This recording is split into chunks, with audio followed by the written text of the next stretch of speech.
line in the bathroom at Amazon because you can't pull no men at work is crazy. You need to be on that line getting them packages out. Christmas is almost coming, Black Friday. You got bigger things to be focused on than men not wanting to sleep with you at work. But I will say, not being able to pull men at Amazon, that's some nasty work. That's some nasty work. Even the old heads, even the old unhappily married men ain't flirting with you. I don't know what to tell you. You might really be chopped for real. Like, if you ain't getting no play in an Amazon warehouse and the old heads ain't messing with you, you gotta think, even if out in the real world you like a 3 or a 4, once you step foot in that warehouse, you become an automatic 8 or 9. Cause that's how down bad the men in the warehouse be.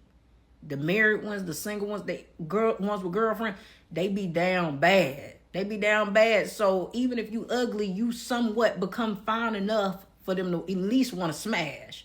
The fact that that's not even happening, yikes. But no, in all seriousness, you are focused on the wrong thing. You should never even be wanting to sleep with nobody where you work at. You ain't never heard the old saying, you don't S where you work? Yeah.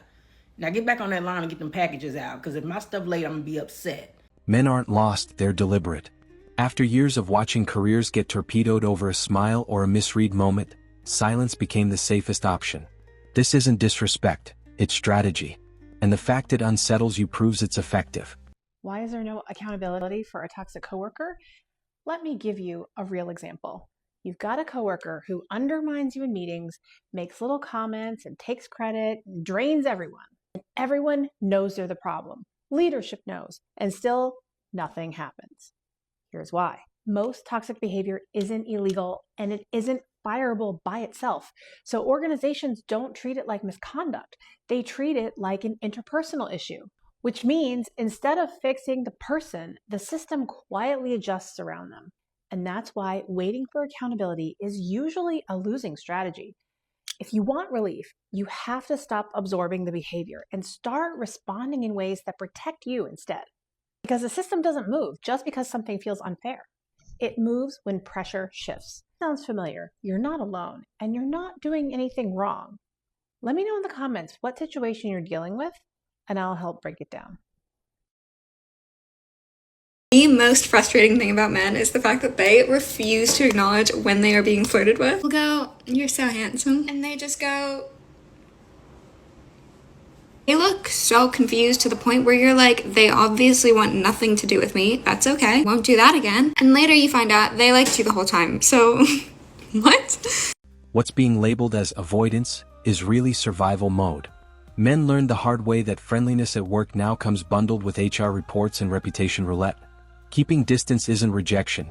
It's protection in an environment where attention gets punished. Toxic coworkers love your silence because it protects them, not you. Going quiet can feel like the safest move. No confrontation, no reaction. But in a toxic workplace, silence is cover, and it lets them keep running their games. And to leadership, it looks like nothing's wrong. So the real protection isn't silence, it's boundaries. Calm, short responses show them, I see what you're doing, and I'm not playing along. So remember, silence keeps them safe, but boundaries keep you strong. The most frustrating thing about men is the fact that they refuse to acknowledge when they are being flirted with. You'll go, "You're so handsome," and they just go, they look so confused to the point where you're like, they obviously want nothing to do with me. That's okay. Won't do that again. Later you find out they liked you the whole time, so what? Men didn't randomly turn cold overnight. They were conditioned. When a single accusation can erase a career, neutrality becomes leverage. Boundaries were demanded, and now they're being enforced. Why are men not confident enough to walk up to women now? See, shout out to the guys who are confident enough to walk up to women. The masculinity on earth has diminished drastically that guys don't even come up to you anymore. They'll just stare at you from a distance. As a woman who's trying to embody her feminine energy, you're not going to catch me going up to the guy. You're just not. We can just stare at each other. See, shout out to the guys who are confident enough to walk up to women, because guys don't do that anymore. If God were to guarantee that your 20th person would be the love of your life, you would be so happy to be rejected by all 19. So why are men not confident enough to walk up to women now? We don't chase. We signal like, you can come up to me now. But all men do is just look at you now. And of course, like, if the woman is interested, she's gonna keep looking your way too. But it just like stays like that. Nothing ever happens because men don't walk up to women anymore, or they're just tired of being rejected. But it's like, if God were to tell you that you're gonna go through 20 rejections before you get to your yes, and that's gonna be the love of your life, you guys would be so happy to go through all 20 because you would just be so closer to the love of your life. Come on, guys, you guys gotta do better. The irony is unreal. Men finally respect workplace limits and suddenly that's an issue. No flirting, no mentoring, no engagement. And now it's confusing. Turns out indifference cuts deeper than rejection ever did. What about women in the workplace who throw themselves at their coworkers and are willing to hook up with multiple guys that they work with? First, this doesn't sound like a question. It sounds like a judgment. If I'm being perfectly honest, this has "I'm mad that she won't sleep with me" written all over it. There's various reasons that a woman could do something like this. What about the men? Why aren't you asking the questions about the men that are... I mean, it's not a problem for me. I don't care what people do in their bedroom. I don't care. That's their personal life. There are various reasons why women have to use their sexuality to get ahead at work. And that may not even be what she's doing. She may just be enjoying herself. If you're looking for a real honest answer, which I don't think that you are, women are still actively not supporting other women in the workplace. So if a woman is getting positive attention and being moved up in the workplace and being paid more because of her looks, and she's getting that attention from male coworkers and her male superiors, it makes sense to just use that to her advantage in order to get ahead. Because a lot of times those same women that are attractive and charming end up with toxic female bosses that absolutely squash them and bully them and just make their lives miserable. The biggest point is, as a man, you won't ever understand this. It's just not something that you are going to understand. And I'm assuming that you're a man because of this comment. Women don't get as many opportunities. They don't make as much money. And if women can, I know women that make hundreds and hundreds of thousands of dollars stripping, having websites, working in the adult industry. It's an unfortunate reality of being a woman. Do I think that women should have to do those things? No, because some of them, yes, do regret it later down the road. I don't judge them for that. I don't care. That is their personal choice. It's their personal life. I also think it's terrible that there's employers that are finding people's OF pages and then letting them go because of it. Because my question to you is, how did you know that they had an OF page unless you were on there?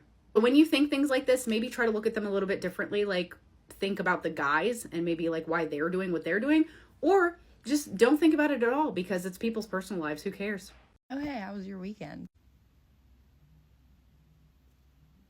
Oh, okay, I'll go fuck myself. You know I'm your boss, right? Hey, my weekend was really good. Men show up, do the work, and leave. No extras, no risks. After seeing coworkers dragged for harmless interactions, silence feels like peace.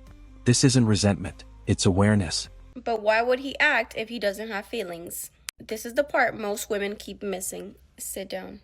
Let's talk about the part women keep skipping. I'm not saying this to be harsh, I'm saying this so you can stop being confused. When a man first meets you, good man, bad man, emotionally healthy men, emotionally immature men, there is one thing that initially intrigues him. It's physical attraction. That's not toxic, that's not shallow, that is just biology. Men are visually driven, that's how interest starts. And yes, his initial goal is sexual access. He wants that cookie, honey. He wants that cookie nookie. For nothing. He wants the most for the least. We need to stop pretending that's not true because this is where women get delusional and they end up hurt. Now listen carefully. This is the part most women miss. Just because that's his starting point, it does not mean that's where he ends. What determines whether he bonds, attaches, or commits? It's what's between attraction and access. And that's where you come in. When you're a woman with standards, boundaries, expectations, you introduce a challenge. Not games, not manipulation, a challenge. He realizes if I want access to her, I have to show up properly. I have to plan, I have to invest, I have to lead, I have to provide, I have to be consistent. And here's the psychology. In the process of working towards that goal, he starts bonding. Because effort creates attachment. Time creates attachment. Investments create attachment. That's how the male brain works. Women are different. So when you as a woman give a man immediate access by giving your time, your body, your energy without requiring investments, the man gets the reward without the work. And nothing bonds him. But when access is earned, when your presence is the reward, the experience becomes meaningful to him. It feels earned, and that's why it sticks. This is not about training men like dogs. It's about understanding reinforcement psychology. Effort, reward, investment, attachment. And one more thing women do not like to hear. Yes, physical attraction matters a lot, especially to men. That is what opens the door. But what keeps him there? The challenge, the standard, and the investment required to stay. This is why I vouch for you to never be a low maintenance woman. Because if you remove the challenge, you remove the bonding process. And then you wonder why he enjoyed you, but he never committed. And once you understand this is not pessimistic. This is freeing. You stop trying to be chosen and you start setting conditions for access. And the men who are capable of meeting them, they rise. The rest just fall away. And that is not a loss. That is discernment. This is the difference between dating emotionally and dating intelligently. And that's something I teach deeply inside the Provider Magnet.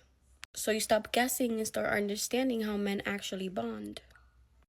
I hope this video helped. I hope it gave you clarity. I love you guys. Mwah. Bye. For over 40 years, women have told men to leave them alone. Don't approach me, you creep, they would all say. And it turns out if you keep telling men to stay away from you, they will. Modern women are going on TikTok to whine about men not approaching them. Back in the day, it was simple. A guy saw a pretty woman, walked up to her and said hi. Of course, women called that predatory and patriarchy, and now everything's messed up. Men not approaching women anymore. Men used to be the social glue in offices. Now they choose invisibility. When professionalism gets reframed as hostility, disengagement becomes the smartest move. Equality was requested. This is equal distance. It is titled, My 30 Female Coworker, 28 Male, is Ignoring Me, after I said he should leave his wife. How do I make it less awkward? Okay. My coworker Sam and I are like two peas in a pod. I've never had a relationship like that. We both like documentaries and books. We constantly send each other documentaries. We always take lunch together and talk about the videos we've sent. Recently, I asked him if his wife watches those videos, and he laughed and says no, and that she jokes and will say he's such a nerd. I said, it doesn't seem like you two have much in common. He got annoyed and asked, am I implying that he doesn't have a connection to his wife? I told him it seems like we have a stronger connection than him and his wife. He told me him and his wife are happy and happily married. I told him it's just strange she doesn't share a major interest of yours. He started ignoring me the rest of lunch. He blocked me from his personal phone, and we only speak at work now. Even then, it's only about work. Even after I apologized, he's still the same way.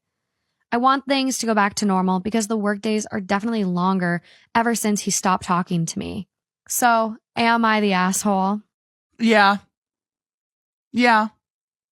A man would rather be alone than live with a nagging wife. Ladies, the more you nag him, the less he's going to do. Ladies, your man is not your enemy. He's your partner, your comrade, your friend. Check out Proverbs 25, verse 24. Men aren't required to entertain, validate, or engage beyond their job roles. What's being witnessed isn't bias. It's men opting out of unnecessary exposure. The workplace isn't a social playground. It's a risk zone. Why aren't men making the first move anymore? Why should they? Men and women are equal, right? So that means equal rights and equal responsibilities. And that includes dating. Like, that's literally your job. Says who? Oh, wait, it's some of those individuals that want traditional gender roles to be enforced in certain situations, but absolutely not in others. It's your responsibility to show the initial interest. It's your job to go get the girl's number, to go tell her that you're interested. Whenever I hear takes like this, where it's a woman emphasizing that it is solely the man's responsibility to approach the woman and initiate contact for the beginnings of a relationship, I often wonder, is that just some way of indicating that they're not getting approached? Could be. You're afraid of getting rejected. Be a man, grow up. Anyone else find it just a tad bit funny that there are some women out there that want men to act like men, only in so much as it serves their purpose. But when it doesn't, they call men acting like men reprehensible. You know that woman that he hates at work, that he talks about because he hates her because she's so annoying? Because she's so annoying, and she's so mean and so annoying? He likes her. He likes her. I know your wifey and I know your girlfriend, and I know he says like she's just like disgusting and she does this and she does that. But the only way he can talk about her to you, the person he sees the most, and he wants to talk about her because that's what the brain wants, is to discuss the thing that it's thinking about, is in a bad light. I just thought I'd break it to you. But don't tell him. Just keep your eye on it. Be smart. Men learned that being helpful, friendly, or accessible can be weaponized later. So now it's documentation, distance, and restraint. The confusion isn't coming from them, it's coming from those used to access. All right, this video is for the men. I really genuinely want to understand your perspective on this because I don't think men are being listened to enough when it comes to the dating world. I posted a video yesterday and I was just asking, like, why would a man not approach like a woman? And that was at least the intent of the video. And I had an insane amount of guys comment on the video and say that they think that women are going to look at them like they're creepy, or they're going to be tagged as creepy, or something that they're not. So there's clearly like a way bigger issue here that people are not talking about. So I guess I want to ask, like, what would make you feel comfortable going up to a girl? Like, what hint could she give to you, right? Like, is it a smile? Is it like, please, you say hi now, because I'm scared of being tagged as creepy? Like, what is it? Because here's the issue, a little bit of the issue. A lot of women, not all women, but a lot of women want to be approached by the guy, okay? And they think that if you don't approach me, you're just not into me. So now we have men thinking they're going to be tagged as creepy, and women are like, well, this sucks because guys aren't walking up to me. So I'm just curious, like, men, what would make you more comfortable? There's a big issue here that needs to be talked about. There was a time when collaboration and connection were encouraged. That era ended when intentions stopped matching. Now it's emails, witnesses, and walls, and somehow the blame still lands on men.